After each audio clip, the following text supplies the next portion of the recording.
കുട്ടികളുടെ ടെൻഷൻ പരിപൂർണമായും ഒഴിവാക്കി പഠിക്കാൻ ശ്രദ്ധിക്കേണ്ട കാര്യങ്ങളെക്കുറിച്ചാണ് ഇന്നത്തെ വീഡിയോയിൽ നിങ്ങളുമായി പങ്കുവയ്ക്കുന്നത്. കുട്ടികളുടെ ജീവിതത്തെ മെച്ചപ്പെടുത്താനുള്ള 10 കാര്യങ്ങളെക്കുറിച്ച് ഞാൻ മുമ്പൊരു വീഡിയോ ചെയ്തിട്ടുണ്ട്. അത് കാണാത്തവരുണ്ടെങ്കിൽ ഇവിടെ ക്ലിക്ക് ചെയ്യുകയോ അല്ലെങ്കിൽ ഡിസ്ക്രിപ്ഷൻ ബോക്സിൽ കൊടുത്തിട്ടുള്ള ലിങ്കിൽ ക്ലിക്ക് ചെയ്യുകയോ ചെയ്താൽ മതി. നിത്യവും 6 മണിക്കൂർ നിർബന്ധമായും കുട്ടികൾ ഉറങ്ങണം. തലച്ചോറിന് ആവശ്യമായ വിശ്രമം കിട്ടുന്നത് ഉറങ്ങുമ്പോഴാണ്. പകൽ സമയം കണ്ടും കേട്ടും മനസ്സിലാക്കിയും പഠിക്കുന്ന വിവരങ്ങൾ തലച്ചോറിൽ അടുക്കി വയ്ക്കുന്ന പ്രക്രിയ ഉറക്ക സമയത്താണ് നടക്കുന്നത്. ഈ 2 കാര്യങ്ങൾ നടക്കാൻ 6 മണിക്കൂർ ഉറക്കം നിർബന്ധമാണ്. കൃത്യസമയത്ത് ഉറങ്ങുന്നത് പോലെ തന്നെ കൃത്യസമയത്ത് ഉണരാനും ശ്രദ്ധിക്കണം. പെട്ടെന്ന് വളർത്തിയെടുക്കാവുന്ന ഒരു ശീലമല്ലാത്തതുകൊണ്ട് പരീക്ഷയ്ക്ക് വളരെ നേരത്തെ തന്നെ ഈ ശ്രമം തുടങ്ങണം. ഉറങ്ങുന്നതിന് തൊട്ട് മുമ്പ് ചായ, കാപ്പി എന്നിവ കുടിക്കുന്നത് ഒഴിവാക്കുക. ചെറു ചൂടുള്ള പാൽ കുടിക്കുന്നത് നല്ലതാണ്. ഉറങ്ങുന്നതിന് മുമ്പുള്ള 2 മണിക്കൂർ മൊബൈൽ, ലാപ്ടോപ്പ് ഇവ ഉപയോഗിക്കുന്നത് ഒഴിവാക്കണം. ഉറങ്ങുന്നതിന് അരമണിക്കൂർ മുമ്പ് TV കാണുന്നതും ഉറപ്പായും ഒഴിവാക്കണം. ഉറക്കെയുള്ള ശബ്ദങ്ങളിൽ നിന്നും ഇടയ്ക്കിടെ അലോസരപ്പെടുത്തുന്ന ബഹളങ്ങളിൽ നിന്നും മാറി സ്വസ്ഥമായി വേണം പരീക്ഷാ ദിനങ്ങളിൽ ഉറങ്ങാൻ. പരീക്ഷയുടെ തലേന്ന് രാത്രി നിർബന്ധമായും 6 മണിക്കൂർ ഉറങ്ങിയിരിക്കണം. അങ്ങനെയല്ലെങ്കിൽ ക്ഷീണമോ തലവേദന വരാൻ സാധ്യതയുണ്ട്. ചിലർക്ക് രാത്രി വൈകി പഠിക്കുന്നത് വളരെ ഇഷ്ടമായിരിക്കും. ആ സമയങ്ങളിലെ വായന പെട്ടെന്ന് തന്നെ ഉള്ളിൽ പതിയും. ഉറക്കക്ഷീണം അനുഭവപ്പെടുകയുമില്ല. ചിലർക്ക് പക്ഷെ പുലർച്ചെ വായിക്കുമ്പോൾ ആയിരിക്കും പെട്ടെന്ന് പഠിക്കാൻ പറ്റുന്നത്. നേരത്തെ കിടന്ന് നേരത്തെ എഴുന്നേൽക്കാൻ ഇഷ്ടപ്പെടുന്നവരായിരിക്കും അത്തരക്കാർ.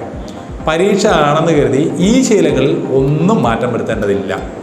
ഏത് സമയമാണ് തനിക്ക് അനുയോജ്യമാണെന്ന് സ്വയം തിരിച്ചറിഞ്ഞ് പ്രവർത്തിക്കുക. പരീക്ഷ പേടി അകറ്റാൻ ശ്വസന വ്യായാമം പരിശീലിക്കാം. നിവർന്നിരുന്ന് കണ്ണുകളടച്ച് ഇടത് കൈ നെഞ്ചിലും വലത് കൈ വയറ്റിലും വെച്ച് സാവധാനം ശ്വാസോച്ഛ്വാസം ചെയ്യുക.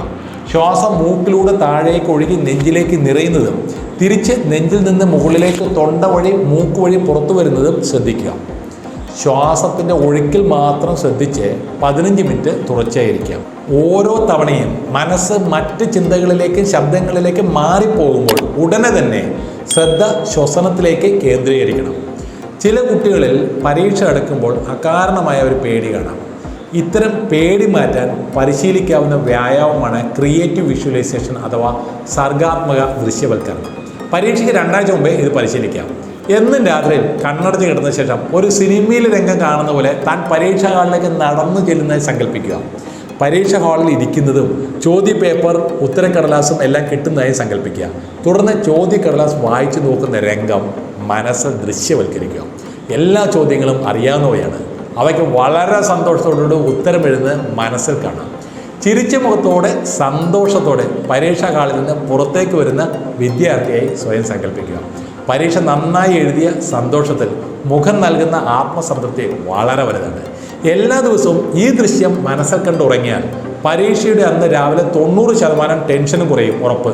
പരീക്ഷയിൽ തിളങ്ങുന്നതിന് നന്നായി പഠിക്കുന്നതോടൊപ്പം നല്ല ഭക്ഷണം അനിവാര്യമാണ്. ആരോഗ്യകരമായ ഭക്ഷണശീലം മാനസിക സമ്മർദ്ദം വളരെയധികം കുറയ്ക്കും. തലച്ചോറിൻ്റെ പ്രവർത്തനത്തിനും ഊർജ്ജസ്വലതയ്ക്കും നല്ല ഭക്ഷണം കൂടിയേ തരൂ. മനസ്സിനെ ശ്രദ്ധയോടെ നിലനിർത്താൻ അണ്ടിപ്പരിപ്പുകൾ, മുട്ട, പാൽ, തൈര്, മുഴുധാന്യങ്ങൾ എന്നിവ അടങ്ങിയ പ്രഭാത ഭക്ഷണം തീർച്ചയായും കഴിച്ചിരിക്കണം.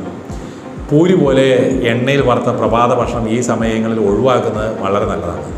മത്സ്യം, ഡ്രൈ ഫ്രൂട്ട്സ് എന്നിവയെല്ലാം തലച്ചോറിന് വേണ്ട ഭക്ഷണങ്ങളാണ്. ചീര, ക്യാരറ്റ് തുടങ്ങിയ പച്ചക്കറികൾ ഉച്ചയൂണ് ഉൾപ്പെടുത്താം. വയറ് നിറയെ ഭക്ഷണം കഴിച്ച് പഠിക്കാൻ ഇരിക്കരുത്, പ്രത്യേകിച്ചും രാത്രിയിൽ. പഠിച്ചു കഴിഞ്ഞ ശേഷം ഭക്ഷണം കഴിക്കുന്നതായിരിക്കും നല്ലത്. പഠിക്കുന്നതിനിടയിൽ വിശക്കുന്നെങ്കിൽ പഴച്ചാറുകളോ കശുവണ്ടിപ്പരിപ്പോ ഡ്രൈ ഫ്രൂട്ട്സോ ഒക്കെ കഴിക്കാം. ചായയുടെ കാപ്പിയുടെ ഉപയോഗം കുറയ്ക്കുക, പറ്റുമെങ്കിൽ ഒഴിവാക്കുക. അതുപോലെ ജങ്ക് ഫുഡ്സ് ഉപയോഗവും കുറയ്ക്കുക. കേക്ക്, കുക്കീസ്, ചോക്ലേറ്റ് തുടങ്ങിയ മധുര പലഹാരങ്ങൾക്ക് നിയന്ത്രണം അത്യാവശ്യമാണ്. അമിത ഭക്ഷണം പരിപൂർണമായി ഒഴിവാക്കണം. നിങ്ങളുടെ അഭിപ്രായത്തിൽ മറ്റ് ഏതൊക്കെ കാര്യങ്ങളാണ് കുട്ടികളുടെ ടെൻഷൻ പരിപൂർണമായും ഒഴിവാക്കി പഠിക്കാൻ സഹായിക്കുന്നത്? നിങ്ങളുടെ അഭിപ്രായം കമൻറ്റ് ബോക്സിൽ രേഖപ്പെടുത്തുമല്ലോ. ഈ വീഡിയോ കണ്ടതിന് നിങ്ങൾക്ക് നന്ദി. വീണ്ടും അടുത്തൊരു വീഡിയോയുമായി വരുന്നവരെ this is Sudheer Menon signing off.